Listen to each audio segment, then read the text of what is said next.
মন খারাপ হয় যে আল্লাহ যদি আমাকে কোনোদিন নিয়েও যায়। আমি আল্লাহর কাছে সবসময় দোয়া করি, আপনি জানেন যে আমার আল্লাহ একটা সন্তান দিচ্ছে, 3 মাস ওর বয়স। তো পরশু আমার এক খুব কাছের বড় ভাই, উনি ডেকেছিলেন আমাকে এবং আমার পিচিটার জন্য কিছু গিফট দিছে জোর করে।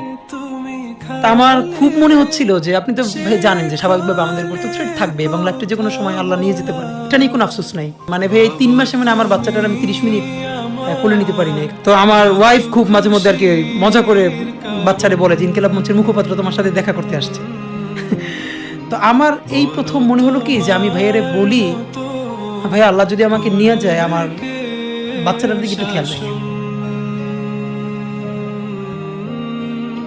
তো এই কথাটা আমি বলতে পারিনি।